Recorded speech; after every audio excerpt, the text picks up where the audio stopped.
कमरिया ये भौजी चलू देव घर नगरिया आहा बन का कमरिया ये भौजी चलू देव घर नगरिया आहा बन का कमरिया आहा बन का कमरिया ये चलू भोला दुआरिया ये भौजी चलू न देव घर नगरिया आहा बन का कमरिया ये भौजी चलू न देव घर नगरिया आहा बन का कमरिया डीजे सुमित बन का कमरिया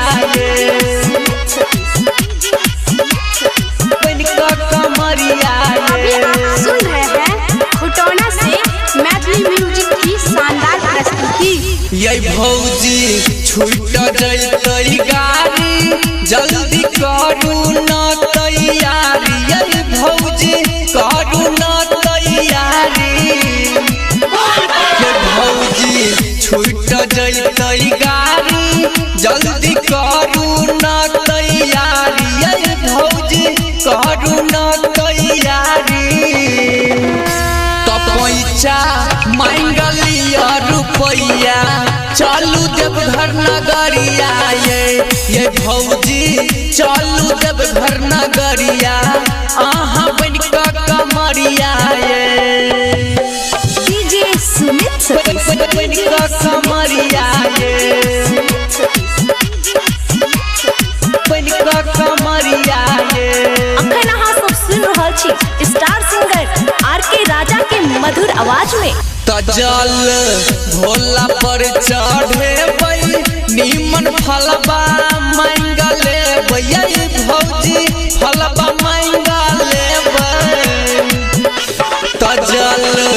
भोला पर चढ़े नीमन फलबा मांगले भैया भौजी फलबा मांगले तो बेटा मांग बसाइर चरिया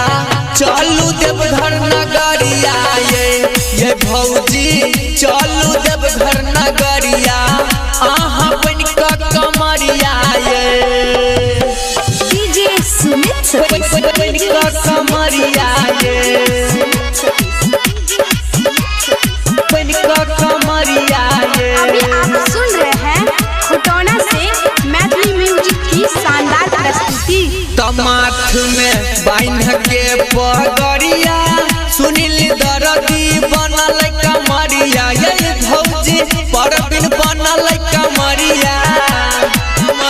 तमाथ में बांध के पगड़िया